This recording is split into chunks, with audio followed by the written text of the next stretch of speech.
Channel 6, Yeah. and they do some specials in conjunction with History Colorado. They've Okay. done something on certainly Molly Brown and Okay. Penrose and whatever. So my ultimate goal would be if there would be a nice video that would be done that's just something that could be distributed for general distribution. I think that would be great. And when we visit with History Colorado, we kind of went over the list of things that Neil and I have, you know, minutes and all of that kind of things. And we've been able, I went over to the Denver Public Library to try to research their archives on newspaper articles and whatever. Their system is a little hard to work with because they're still on microfiche, and you have to put tapes in and yeah, they need some help updating their records. But fortunately, some of the folks who came to the little soiree that we had at History Colorado had saved all of those articles. So, you know, it really... Steve Kadish should have a whole... Yes, we're meeting with Steve next week. Yeah, Steve was there the other evening, and we're meeting with him next week. Or this Steve would have, Dean Bonham. Steve's great. Is Dean Bonham still around?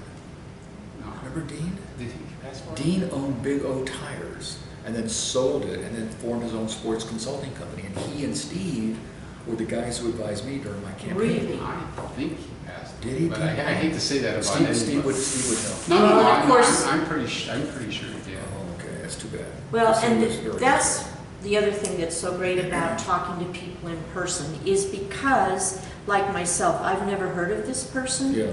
So I would have... on our list. Dean Bonham. He was? Someone else you might want to talk to is Jim Pulsfoot, who worked with me. He negotiated with Paul Jacobs on the whole financing of stuff. He can tell you about those arm wrestling negotiations. Well, and of course, so History Colorado has basically said they have a research center within History Colorado. So we'll turn over documents and we'll turn over a narrative and these videotapes, and then when people go in to do research, they'll be able to access that. I will if I have time. I have many scrapbooks that were put together by just people that have all the clippings. I've got tons. I have a room that is almost this big at my home in the basement full of stuff. If I have time, I'll go through and see if I can find any old articles. That would be great. The other thing I tried to do before I came over here, but I didn't have time, was find my very first, when I ran for mayor in '82, I had issued 22 position papers on various issues. One of them was on Major League Baseball. I'll try and get that for you, so you can have that. Things like that. If I can find stuff. Yeah, that would be useful. In fact, that's like one of our first questions is when you were running for mayor in '82. Well, and that's the biggest hole for me because my knowledge and interface only happens when Neil came and brought me the idea. Well, do you want me to just start? Yeah, talk about when you were Have you got this running for mayor. Well, people need to recall that back in the '80s, Mayor McNichols was our mayor, and he was relying primarily on Marvin Davis. Marvin Davis was a billionaire oil and gas real estate tycoon in Colorado, and Marvin Davis had made a number of efforts to buy a team and have it moved to Denver. And unfortunately, he came close a few times, but never crossed the finish line. And I think Mayor McNichols fundamentally thought that Mr. Davis would bring us a team someday. So in 1982, when I launched my campaign for mayor, I said that we should not rely just on one person, that the city should actively be involved in trying to bring a major league team to the city. And so I issued a position paper on all that, and one of the things I think I talked about was creating a formal organization to go after it. And so thanks to Steve Kadish and Dean Bonham and other people who I can't remember right now, we put together the Denver Baseball Commission, and it was funded by a grant from AT&T. Oh, wow. And I think Steve became the first executive director, and John McHale was on it, I think Dean Bonham was on it, Steve Kaplan may have been on it. There was a big group, you may recall who they were, but Steve Kadish can tell you that. And so the Denver Baseball Commission had as its goal trying to lobby Major League Baseball to get them to issue an expansion team to come to Denver. And so I went to many meetings in New York to meet with Peter Uberoff and the heads of both the National, American, all the leagues. They hosted exhibition games here in Denver and invited a lot of the owners of the teams to come to Denver because a lot of them didn't know what the Denver experience was. So there were all sorts of activities like that to basically keep Denver uppermost on the minds of Major League Baseball, because we knew someday they were probably going to have to expand something. In addition to that, we had a political strategy. So Senator Tim Wirth and Pat Schroeder were very supportive, and they did something that people have forgotten. They threatened to eliminate the antitrust exemption that Major League Baseball had, and actually introduced legislation and had hearings on why Major League Baseball was not expanding teams. And Steve Kadish went and testified for the commission and for the city.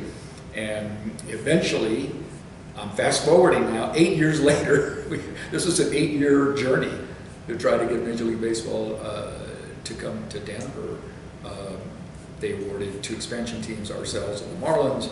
And I remember one comment made by one of the owners, I think, or someone in Major League Baseball, and they said one of the reasons that Denver got the team was because you guys were persistent.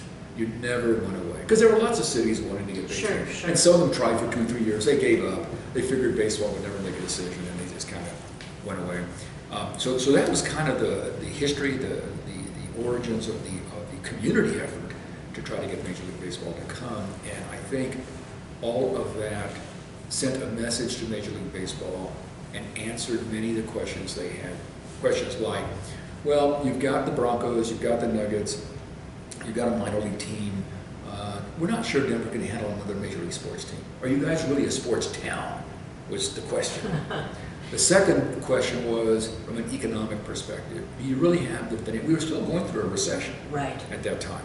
And so the real questions about whether we could sell season tickets and all that, and there was an issue about that. And then thirdly, frankly, there were still some in New York, and that's what they're headquartered, that had a view that Denver was still sort of a small town. And we weren't a Los Angeles, we weren't a Miami, we weren't a Houston, and could this little town nestled in the middle of the Rockies really handle a team? So we spent years and years disabusing the owners, because they're the ones who are going to have to vote, basically, and the executives of Major League Baseball, by providing them with economic analysis, all sorts of data showing about the purchasing power of consumers, all the fact that I think the Broncos had the largest consecutive sellout seasons of any major team, that the Nuggets were still supportive. So it was constant data analysis, invitations, to make sure that Denver was uppermost on their minds, so that if someday they were going to expand or a team was going to move, they would think of Denver. And in fact, some teams used us. Some teams threatened to leave their cities because they felt they didn't have their own stadium or they wanted more concessions, and so they would come to Denver and pretend that they were interested in moving their team to Denver. And so we had to take it seriously. So we'd go through all these motions of serenading the owners and telling them what a great place Denver was. And they'd go back home to their city and say, well, we had a great meeting in Denver and they really want us there. And of course, they'd get a better deal. So we went through a number of those, false starts with a number of owners.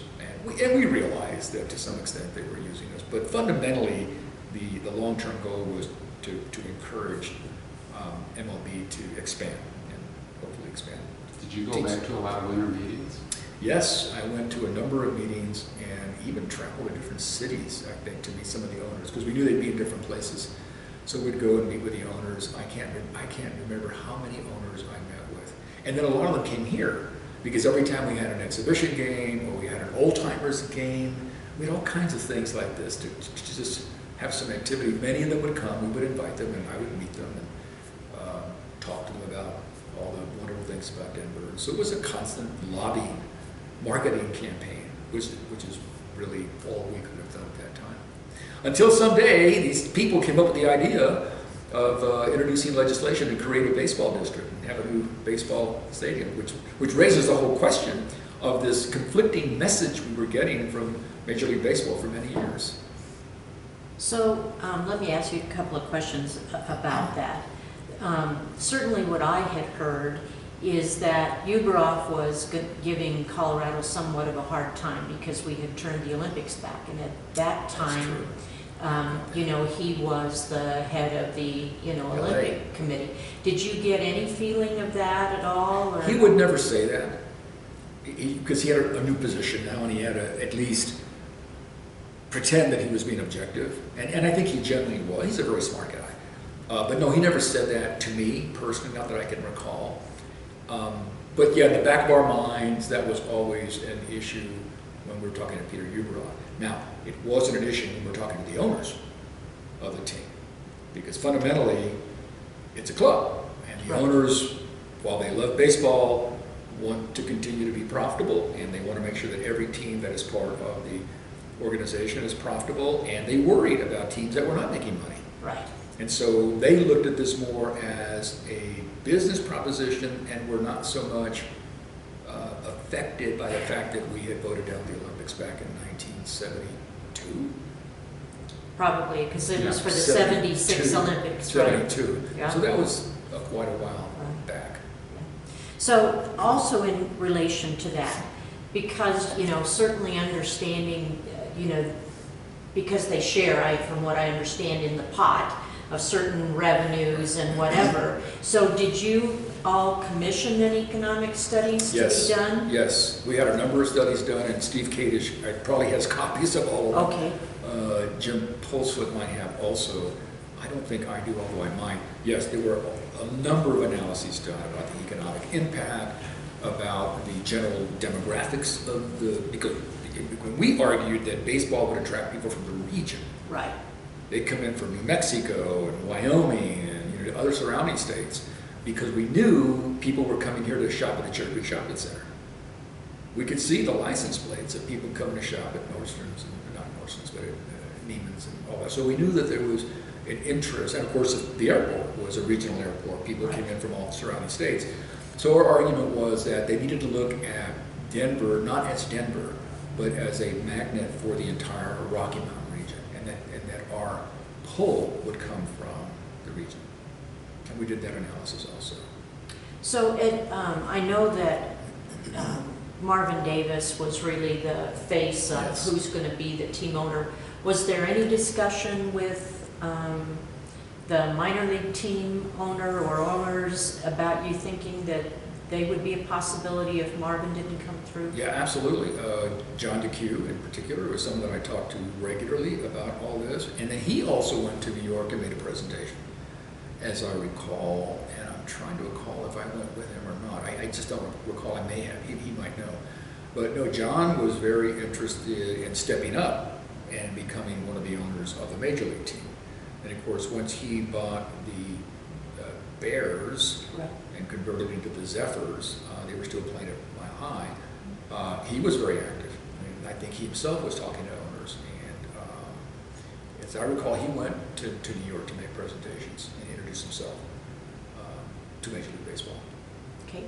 Did the Major League owners have any conditions? I mean, maybe having a new stadium, did they say that from early on, or did that it was always confusing, at least at the beginning, because originally when, was it Stram? Who was it that built Mile High? The very first one had an understanding with Major League Baseball of some kind that you'd have these stands that would roll back and forth. So you have movable stands so that you could have both baseball and football. And so for years, that was always the assumption. And I think even when Marvin Davis was having conversations, I don't think they ever said to Marvin, you better build a baseball-only stadium. There was always this supposition and understanding that we would play at Mile High. And I think there were other teams back then that did the same.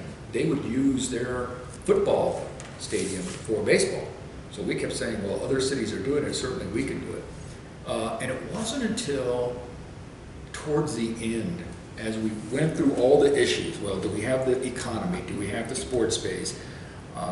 do we have enough businesses that can buy season tickets or others who can buy season tickets? We went through all the issues. I think finally towards the end, Major League Baseball put this issue on the table. We want a baseball-only stadium. And we said, what? Because it was a surprise. It's a game changer, right? It was a major game changer. We said, well, that wasn't in the cards early on when we started launching this initiative. But at some point, they put that on the table. And of course, we were surprised by it. Well, that meant they were getting more serious, and they also probably looked at Mile High Stadium and the condition it was in. Yeah. It was an old metal stadium. It expanded 4 or 5 or 6 times. It was an old stadium, and for the life of me back then, I don't know if they put that on the table to just make us go away.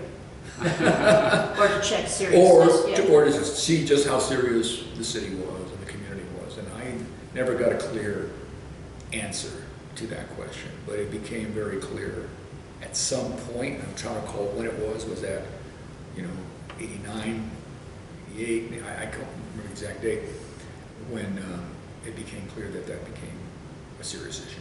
Yeah. Do you think, it was my understanding that at that time, Tampa Bay had already built a stadium and had it sitting there waiting? Empty. And we saw that. Yeah. We saw that. We said, well, build it and they will come. We said, nah, I don't think so. It didn't quite work for Tampa. And right. San Antonio had just built this huge arena thinking they were going to get a Major League football team, the Alamo Dome, and they didn't. So there were a couple of cities that went out on a limb and built massive facilities, and the teams they were expecting didn't come. So we were a little nervous. And I think, we also understood that we were still in the recession. We were making some progress, but still we were hurting. And the notion of, going to taxpayers and asking for a tax increase back in that environment, as opposed to today, was challenging. Right. We had just done a big bond issue, and that was a property tax increase. There were some other things, the cultural facilities district had just been passed, I think. I don't know if RTD was increasing sales, but there was a question about, is the community during that kind of economic malaise ready Or have willing, an appetite and have an appetite to increase the tax when we don't have a team? Right. Right. Did you think it was going to pass when you heard the idea? At first, I think Neil, you and John, remind me, maybe you were involved in the conversation, came to see me. It was me and John. Came to my office and told me he wanted to do this, and at first my reaction was, what? This doesn't make any sense. I'm not sure it would pass. I mean, I didn't know it would pass the legislature, Right. and then I thought, for the reasons I stated earlier, with the economy being what it is, would people be willing to increase a sales tax when there were other needs in the city and when we were still in a recession? I had doubts about whether it would pass. And if it didn't pass, do you think it would have been a major hurt that we would have been in Yes. deep kimchi if we... Yeah, well, once it passed the legislature, thanks to your help and a lot of other people's help, and we went on the ballot, if people voted no, then that would have been a very bad signal to Major League Baseball that the community was not willing to be supported. So it had to pass. Once it was put on the ballot, it just had to pass.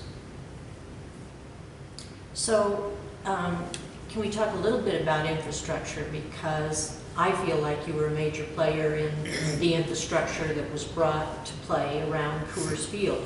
Did you get a sense from Major League Baseball that when we were talking about using Mile High Stadium back then, that they didn't like the parking or the infrastructure or any of that? I'm sure once it became clear to us that they said, we're not going to play at Mile High Stadium, period. Then the question was, well, what do we do? And the answer was obviously build a new stadium. That was the only answer that was available. The issue of parking and access and all that is a little foggy in my mind. I know those issues came out. I think the real issue, because then once the selection committee was appointed, and I was a member of that commission, I'm trying to recall who chaired it. I didn't choose. I was on it, Mayor Tower was on it, a number of elected officials from the area, the metro area were on it. Right. But there was, I think, a neutral chair of that siting location. Then when we started looking at sites, and there were some of them way out in the southeast, there were some in other places, the issue of parking came up, the issue of access, will people be able to get there? And I recall making the argument that it was really important that we not do what other cities have done and spread their stadia throughout the metro area. I mean, there's some cities now, New York, where they call the team the New York X, but it's not in New York. Right. And we didn't want that confusion. And we said, look, we're still in the process of making Denver a great city and rebuilding the downtown and rebuilding the economy, and it made all the sense in the world to try to concentrate as many of these assets in one general location so that the impact would be multiplied. Right. The economic impact would be multiplied. And thankfully, over many, many months of discussion and analysis, the rest of the commissioners finally agreed with our position that, sure, having it in Denver, first of all, made sense as opposed to another county, and then finally we looked at different sites in Denver, lower downtown, made a lot of sense too. And I'm trying to recall if Lodo, the historic district, had passed then or not. I'll have to do the check. I think the Lodo district was created in either 1990. It was part of it. You had the Imagine a Great City, Yeah. and then developing the Platte Valley was Yes. probably your main platform. It was. Yeah. People forget that was the first speech I gave in December of 1982. I announced my candidacy in December of 19. Neil knows this because he was a strong supporter and he made Jake's Auto Part available as our candidate. I still talk to Sheldon, who he's still a friend of it's a great. I have a photo of Jake's Auto Part with Pena for Denver on the front. It was the best campaign building in the world. The whole second floor was a great phone bank. And then the bottom was a manufacturing plant where we made our wooden signs. Oh, wow. It was a manufacturing plant. There were all the carpenters and everybody. We call those the good old days, They right? were incredible days. Yeah, and who was the guy that had the talking signs? Jeep Campbell. Yeah, Jeep Campbell. Jeep Campbell. Yeah. And The sign, he's changed out the signs like every 3 or 4 days. Yeah. He had riders on the bottom. Oh, wow. The basic sign, but it had a rider, and every day that what it said was, or every 3 or 4 or 5 days, Yeah. the signs would change. You'd say, thank you for voting for us on primary. Don't forget to vote. So it was like the old Burma shave ads that used to change, and that's what Jeep brought to this. And people thought, how do they change all these signs? We had mountains of volunteers going out in the middle of the night and changing the signs. But at any rate, when the commission was looking at different sites, the question came up, let's have them concentrated in one area of the city, and we'll figure out the parking. And at that time, I think the lower downtown historic district had been created. It passed by city council by one vote at 1 o'clock in the morning, or it was close to being passed. So there was, this notion. It wasn't given. No, I need to check that though. So the notion of making lower downtown a unique part of Denver was beginning to take hold. The notion that we didn't want people to continue to knock down old historic brick buildings and turn them into parking lots was beginning to take hold. We had a great group called Historic Denver. Jennifer Moulton headed it back then. Fabulous organization. She was a strong, strong leader. And then the development of the Central Platte Valley, we had a great planning director, Bill Lamont.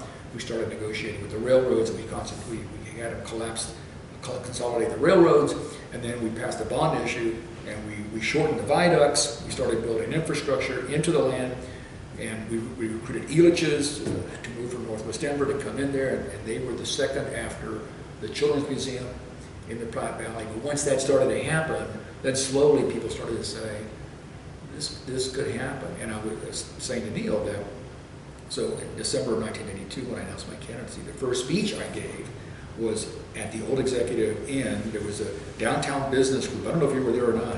It used to meet like at 6:52 in the morning, a very odd time, 6:52 or 6:59.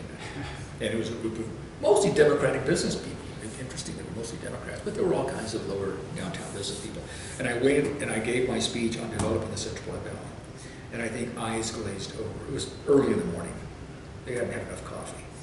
And first of all, many of them didn't know what I was talking about because they'd never heard of the Central Platte Valley. And finally, when I was describing it, and I was saying all this 600 acres of empty land we can redevelop. It's in the inner city. It's quite valuable. We were only collecting like $50,000 of property tax per year for 600 acres of land in the inner city. So it was a potential gold mine in terms of city finances and city revenue.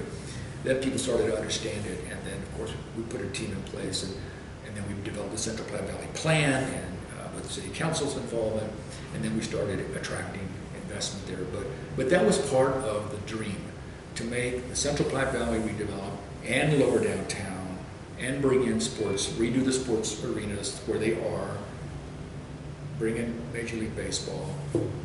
We actually laid out a path for the commuter rail from Union Station to the airport. People don't know that. That was not an afterthought. We actually built it into the plans. So the whole idea was to make this part of the city alive and vibrant, but more importantly, unique. And it was capturing the history of the wonderful past of Denver and merging it with the future dynamic city of the future of this century. And trying to meld those two concepts together was what we were trying to do. So you thought a baseball stadium could go down as part of the plan? Yes. Yeah, it made sense. Let me ask you some questions around some legislative decisions that were made, and I only remember having one conversation with you about this, and I want to make sure that I remember this correctly. But, you know, one of the things that was happening at the same time was the airport. And my district was Adams County, and Adams County had a lot of heartburn over Denver. Really?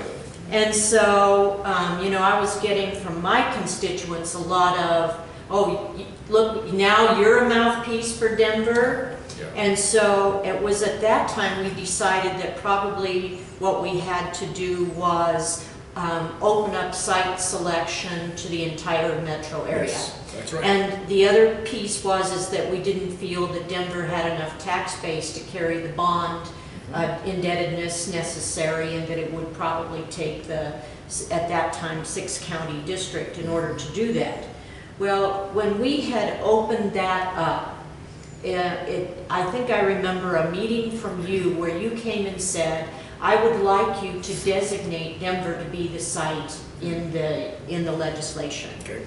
And that I was telling you, you know, more than likely it's going to be a Denver location, but we can't have those counties feel disenfranchised, or they won't go out and talk about it, and it will be such a good thing for the entire metro area, not just Denver. And what I also told them is, look, infrastructure is a very, very expensive thing. And I don't know, maybe you all want to go back and look at your budgets before you see, you know, we've got a St. Bernard puppy, and then it grows up and you've got all of this expense.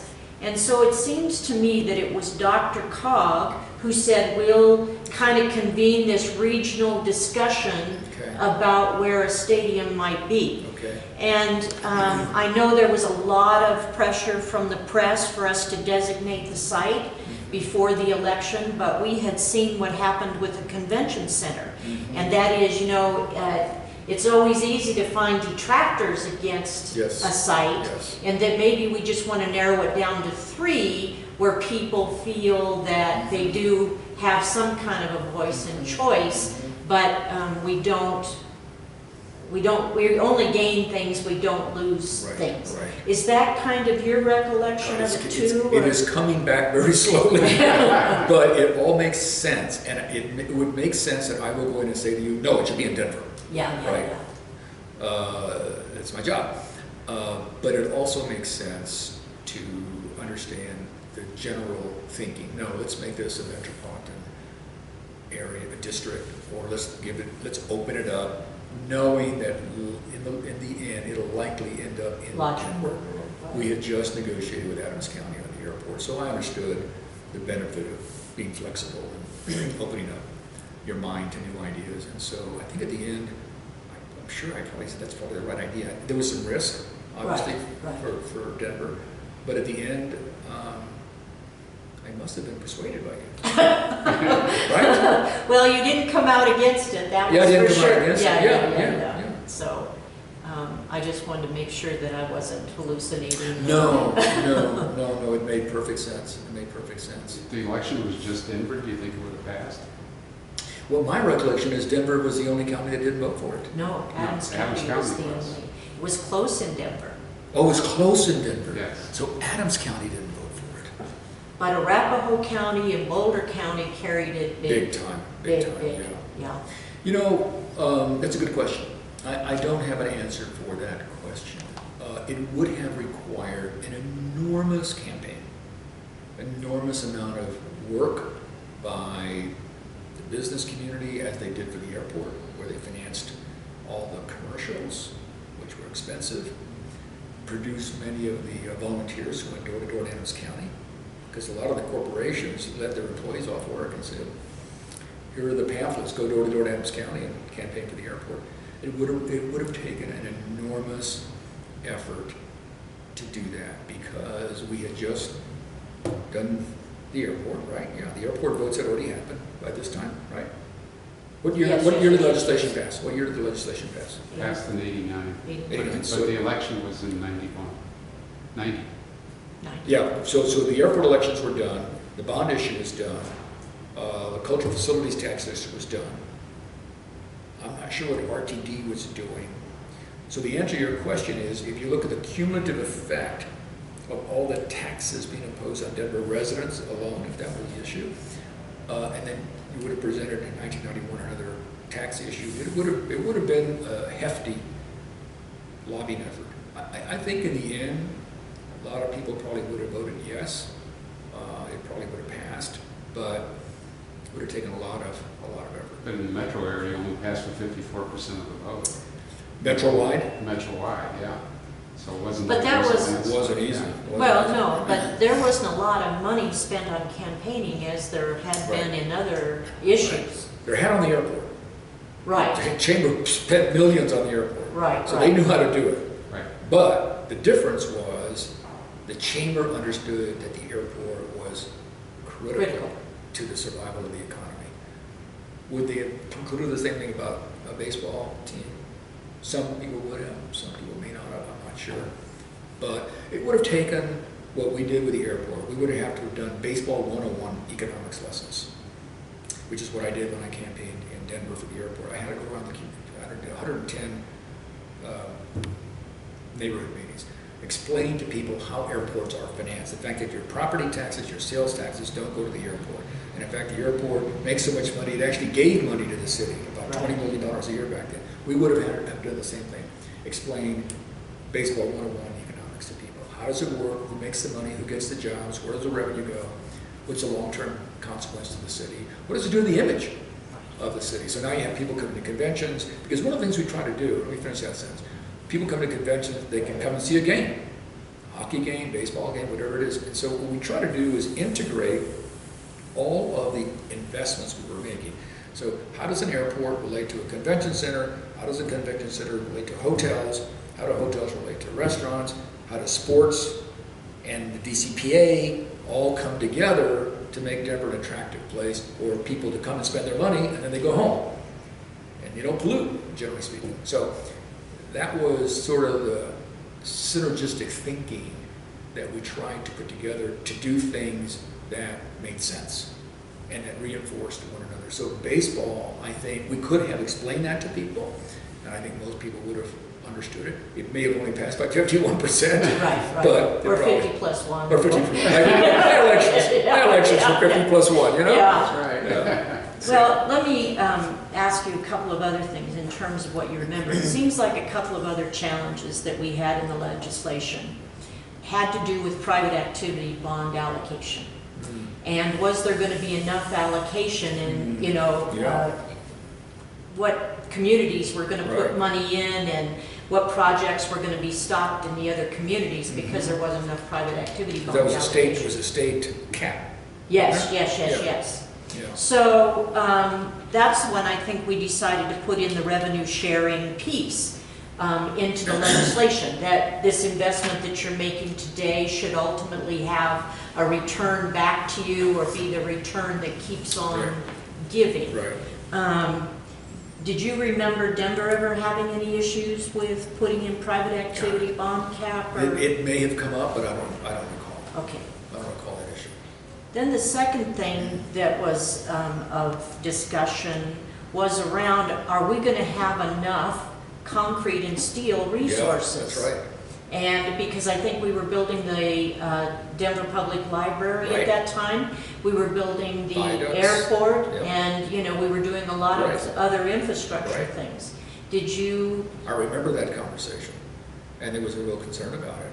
But at the end of the day, I don't know who did the study, but I think someone finally concluded that there would be enough. At the end of the day, I don't know why I had that conclusion. We have to bring it in from somewhere else. Like from Pueblo or something. I'm not sure. The hinterland. Well, no, it turns out that Cemex, the Mexican company, has a major plant in Pueblo now. Oh, is that right? Yeah, they're now one of the largest manufacturing cement companies in the world. Huh. And they've come to the United States and bought a lot of cement factories. They have one in Pueblo today. So I'm going to assume that over time you've had good communication with labor unions. Yes. And I don't know if you were aware, but the labor unions came and threatened me to say, we want it mandated in the legislation that union labor will be used on this project, or will come out against it. Right. So do you have any recollection of that? I had the recollection they did that to me for the airport. And we said yes. And the reason we said yes was part of that agreement said they could never strike. So I knew the project would never stop. Right. So well, but I don't know what happened with the baseball. Well, and it's a little bit different because I knew if the Republicans controlled the House and the Senate, if I put union labor mandate in there, there's no way it's passing the House and the Senate. And so my dynamic was a little different than yours in terms of dealing with city council. Right. So I don't recall. They must have never come to you and said anything? I simply don't recall. They may have come to me, but I don't recall that conversation. Okay. So it wasn't put in legislation, I take it? No, okay. It was not. It wouldn't have passed because it only passed for one vote in the House or something. Is that right? Oh, yeah. And it died in committee once. I was sitting in the committee and Kathy was was working on this 90% of her time, but I was sitting in the committee and she thought she had the votes lined up. And I had to present a bill in another committee. You know how that goes. Yeah, she was left. Yes. She was upstairs presenting another thing, and we had the vote, and we lost. And I'm going, oh my God, what do I do now? So I ran and found Kathy, and she came down and beat up one of the legislators and got him to switch his vote by the end of the day. Charmed is the word we use. Charmed. Oh, charmed. That's right.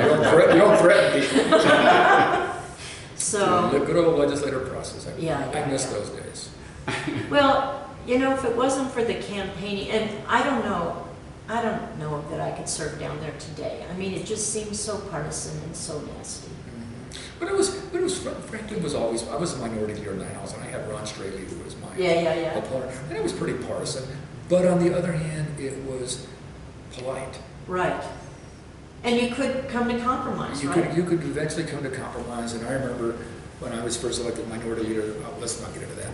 It's a distraction. But people were saying that I was always going to be fighting, I was going to tear down the building and all this kind of stuff. None of that happened. And Straley, years later, said it was wonderful working with me because he could trust me, and my word was my bond, and I was always very professional. That was the tone back then. Right. You could get things done, and Bev Bledsoe would tell you no very politely. Our Speaker of the House was very polite when he told you no. So he said, okay, I understand. Today it's a little different. But you had some pretty risky, tough issues to deal with. One of the things that I hope, and it's not really the subject of this conversation, but it's a broader conversation, and that is one of the things we've learned here in the Denver metro area that a lot of other communities have not learned. I was in Calgary 2 weeks ago giving a speech about this because they're having their own little challenge, is that over time, over 30 years, it has taken us that much time for the metro community to kind of learn to work together and trust one another. And it's a very unique environment. People have written about the Denver metro region as being one of the most cohesive regions in the country, even though we don't have a unified government. We have 7 or 8 metro districts. Right. They all seem to work. But that kind of relationship is unique, and I think it probably helped you a little bit. I know in the convention center, when we asked for money from the state legislature for the convention center, which they'd never done before, we promised we would get the materials from the western slope or the mountains, the granite and the limestone, and we would use outstate, we call it outstate resources to help build the convention center. People said, okay, so that's how it's going to benefit me if I live in Grand Junction or Montrose or whatever. So we put a few of those things in place. The airport was clearly an example of that with Adams County, and even beyond Adams County, when people learned that only 10% of the workers lived in Denver. See, that was part of the education. Yeah. So these assets are metro assets, and so maybe that kind of thinking, you were able to convince people that, okay, we don't have a labor agreement, but labor's going to get a lot of help here, and yes, it may end up in Denver, but it's going to help the whole metro community. And that kind of thinking that you all brought to the legislature, I think, continues today. So let me ask you now a little bit more about when you were Secretary of Transportation and some of the things you were able to bring to Denver for infrastructure around the stadium. Because it's one thing, in my perspective, to build a stadium. It's another to build it and have it be successful. And so, what would you like to say about that? There's only so much I can say about that, unless we go to a classified hearing. Okay, I got But I will say one thing, somebody at RTD knows this, I won't mention the person's name. I remember very specifically a conversation I was having with Mark Hatfield, the senator from Oregon. He was chairman of the Senate Appropriations Committee. And Portland had done a great job with light rail. They were like the leader. And I would go and help cut the ribbon for him in Portland after we gave him a lot of money. I went to his office one day and we were looking at the whole transportation expenditures because he was basically in control. And he said, well, here are all the light rail projects we're going to fund. He went through all of them, Atlanta, Chicago, blah, blah, blah. And Denver wasn't on the list. And I said, Mark, where's Denver? And he said, well, I haven't heard from your senators. He pulled out his file, opened it up looking for letters. He says, I don't have any letters from your senators. That's the way things were done back then. If you got 2 letters from your state senators saying they want something, usually the chairman would provide it if he had the funding. Well, what happened was back then, the RTD board was split. There were all these fights. Remember back then? I served on the board twice. You remember. You remember. So half the RTD wanted light rail, the other half was against it. They were always split. So I think our senators didn't know what to do. So there was no funding for that rail, which went out to the southeast, I think. I'm trying to remember which one it was. And so I said to Mark, look, I do a lot for you. I've been very supportive of you. Have I ever asked you for anything? He says, no. I said, I'm asking you for this. Can you put a little line item for the Denver light rail? I said, okay. He put us at least on the map, right? He put the full appropriation for that line. Wow. Wow. And RTD didn't know I did it, and senators didn't know I did it, nobody knew I did it, I just did it. But that's one of those little quiet things that, you know, I think I helped as Secretary of Transportation in the background that people really didn't know. But the lesson learned there is that if you're going to Washington for any kind of funding, you've got to have a united front. You cannot be split. And if you're split, there's so many competing communities around the country where the appropriators or the secretary will say, I'll give the money to Chicago. They've got their act together. They all want this. I'm not going to give it to a community that's fighting. Right. And we've learned, and I think we're far more unified today in doing these kind of things, and that's why so much is getting done. So I did whatever I could in terms of transportation funding to help fund the infrastructure of the broader community. Obviously, I couldn't show favoritism to Denver because I was the Secretary of Transportation for the country. So we had to be supportive of the Western Slope and all the other states, by the way, which all paid gas tax into the Highway Users Trust Fund. So of the 3 sites that it was narrowed down to, do you think the best site was the one that was chosen? Yes, without a doubt. I mean, it now has developed national acclaim. Right. People come here and look at it and ask questions, you know, how were you able to not only put the stadium in that location, but how were you able to transform the entire area so the entire area was uplifted, and how it sparked other development? Because people would say in other communities where they go, they'll go to the stadium and the surrounding neighborhood is not very nice Right. and not very attractive, and You don't want to hang out there. you don't want to hang out So you there. think the stadium had an impact on the development of it? Absolutely. Absolutely. No, it's had, not just Lodo, but beyond. I mean, Lodo I define as just a 29, 23 square block area that's part of the historic district, but it's beyond that now. I mean, if you go down to Chestnut Yeah. and, well, whatever, all those other, Down to Rhino. all that, that's all development. And so that, I think, has surpassed even my expectations. I have to tell you, when we were thinking about these things, we thought we had big imaginations, but that was, maybe Tom Goujon figured all this out, one of my aides who was the big thinker, but it's really surpassed even my expectations. And the great joy is to see what's happened at Union Station.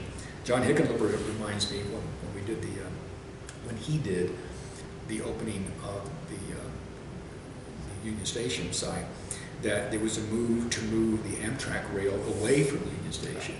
And he came to me because he was the owner of the Wind Coop, which by the way got a city loan. Oh, really? Oh yeah. Yeah, John the Wind Coop got a city loan, and I went and helped cut the ribbon, and John, he has a long story to tell you about that. At any rate, which is a good one, it's a positive one. But John came to me and said, listen, there's a group that wants to move in fact, there were some people in the city administration who felt we needed to move the tracks away, and John said, don't do that. I thought about it. I said, Amtrak's going to be around for a long time. I kept thinking, we don't want to move it. And also we knew that someday there was going to be a rail that went from the Union Station to the airport, and we kept thinking about, well, maybe there's a way to collapse all those sites. There was a technical name for it, transportation, at one site, as opposed to what we had over here, this stuff, and then moving it over there, because you knew we were RTD. So all of that was sort of the risk that we took in doing things or not doing things, hoping that someday they would have exponential benefit. And that's what happened. So the baseball stadium has helped not just Lodo, the official Lodo district, but beyond Lodo, and has helped Union Station and brought a lot of excitement to the city and put us on the map, I think, in many ways. I mean, one of the reasons that I and Tom Clark get invited to go to places like Calgary, they're not inviting, we want the people in Denver to come up and tell us what you all went through. Right. I got a call the other day from the Chamber of Commerce in Sacramento. They want me to go to Sacramento to give a speech on what the learnings of Denver are, and I couldn't do it, didn't work out. But, now people are coming here and asking the question, what was the secret sauce, what was the magic? And I keep telling them it took 30 years. And the good news is we had every successive, at least speaking from the mayor's office, every successive mayor have continued on the same vision. They haven't said no to this and gone this, and so is the business community all along. And it takes that kind of continuity, that kind of constancy of purpose and investment that results in these things. People come here and they say, wow, this is great. And no, it took a long time. Right. Well, and I think that really hits on, I think, what some of my concern about the legislature is today. Coming from real estate, you're used to, you have a vision of what you want to have happen, and then you put a plan and you get people to help you inspire, get that vision move forward. Right. And so that to me is leadership. And so when we've got a leader like a Federico Pena who can help emulsify that kind of feeling, and people are moving the same direction. But I don't see that in Washington, D.C. No. today. I don't see a vision of anything. No. So No. I don't know how we can have anything constructive really happen other than... Well, I think the good news is that there are models around the country that work. And what people need to do is come and learn those models. So, Right. if I were in Washington, D.C., I would say, just go to Denver. I take a bunch of Congress people in the executive branch to Denver and say, what did this community learn? Well, it learned, number one, you got to make tough decisions. Number two, you got to make strategic investments. Number three, you can't change your mind every 4 years. So every time there's a different president, someone that walks in, and we've seen it now, the executive order, let's change everything the last president Right. did. Let's throw it out and start over. Let me give you one example, one tiny little example, the wind industry. So we have the wind industry, which is very important here in Colorado. It's got three manufacturing plants here. Well, I know a few years ago when the Congress was going to do away with the wind tax credit, they shut down the plant in Pueblo. They Right. fired 300 people or 200 people. Asbestos. And then asbestos. And once the legislation was put back in, they brought them back in. Well, give them a 30-year tax credit. Yeah.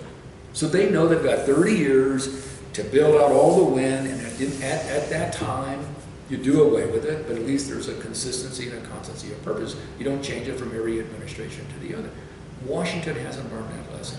We learned that lesson here. And I think other communities that have done what we've done have learned that lesson. And so that's one lesson. The other lesson is you got to bring people together. You know, I don't know how many people have come up to me and said to me, you know, when you were mayor, I voted against you twice. So that, I thought your idea of the airport was just dumb and risky, and you were going to bankrupt us. And then they'll say, "But thank you for sticking to your guns. You were right, and I'm glad we have this airport today." So you're always going to have some people like that, but they were not the majority. Right. They were. The Adams County vote passed pretty healthily, as I recall, and so did the Denver vote. So what we've learned is you're not going to get everybody, but you can get enough people together to come together to support a vision and support an investment, and that's what Denver has been doing for Get a number enough of years. inspired to action Yep. in a positive way. So you do go to baseball games? Yes, of course. You do? I had season tickets from day one. I wasn't able to use them for several years because I was in Washington. You still have them? I still have them. From I the still- beginning? Yeah. Wow. Yeah. Had them with my partner, Michael Badella. We had them at first out of our company, Pena Investment Advisors. And then when I left Washington, I had to sell all my shares in Pena Investment Advisor, but the company kept them. And so when I moved back to Denver, I got back my 2 tickets. So where do you sit now? Right behind the dugout, around literally First or third? First. First. I'm about 12 rows back. Oh, really? Because that's where my seats were, in row 12. Oh, really? Well, it's not. It is row 12. 124. I'm 125. Oh, okay. I'm 125, so you're Okay. one in. Yep. Yeah.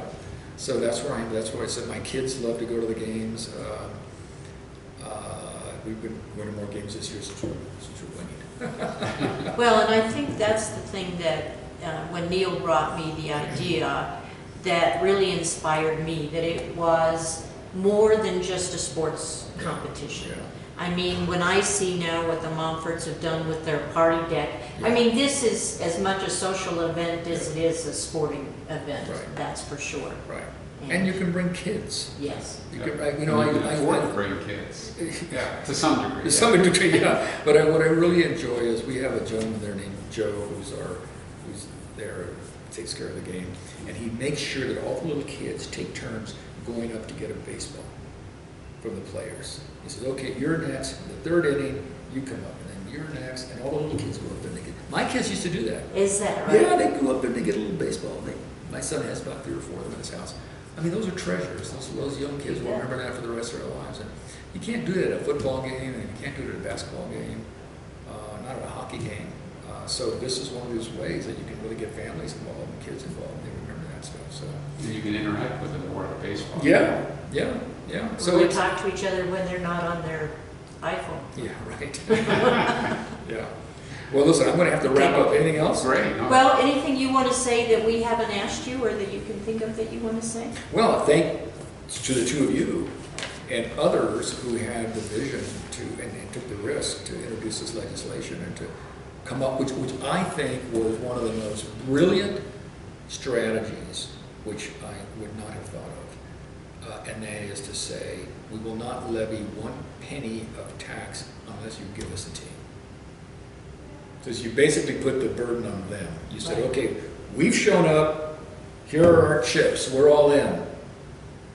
Where's the team? So you almost... Call their bluff. No other city had done that, Yeah. I don't think, right? Right. Right. So this was basically saying to them, you got the stadium. And they both passed, but we're not going to start collecting it until you give us a team. How could anybody say no?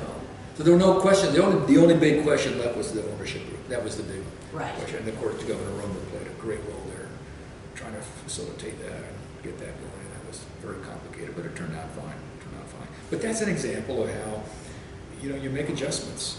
Something goes wrong, you make adjustments. Exactly. You don't stop, you don't quit. You just Right. kind of, okay, let's figure out a way to put it together. Well, and to do that's it. how I kind of feel about this administration too. I don't care whether you voted for Donald Trump or you didn't. You know, we all should have a vested interest in seeing the country succeed. Absolutely. And it's the same thing, even though we had owners at one time that ended up going to prison and dropping out of the deal. We're not going to talk about that. Strike that from the tape. You still have to find the right group, and you have to move forward. And, you know, regardless of what you think of today's ownership group, you've got to figure out how you make it work out in the best interest of the fan that's going to the game, and leave it at that. Yeah.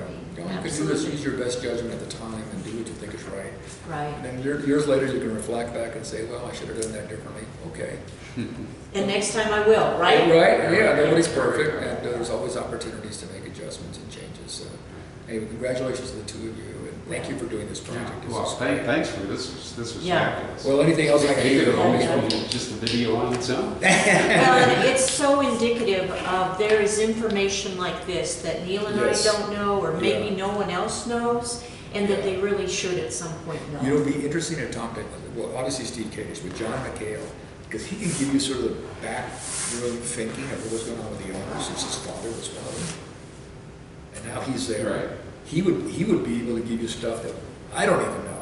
Well, You know, maybe- what were the deals cut Yeah. when they voted to do the Right. two teams? Yeah, we'll He may know that, link up he with probably them, knows that yeah. answer Yeah. and say, okay, this is what was going on between the Marlins and you guys. And, you know, how did they react to Tim Moore's threat to do away with the antitrust immunity? How effective was that? All that stuff. Because that's really the inside. That's baseball. really So, absolutely. Yeah. Well, thanks for taking Great. so Oh, you're much welcome. time with us. That We was certainly appreciate absolutely it. fabulous. Yeah, Thank you very much. Good to see you Good to see again. you. Good luck and congratulations. Okay. So I know where you are. You're just above Dasbog. Exactly, yeah. You know, the owner of Dasbog is a friend of mine. His kids used to go to Grayland The two guys from from Russia. Russia, yeah.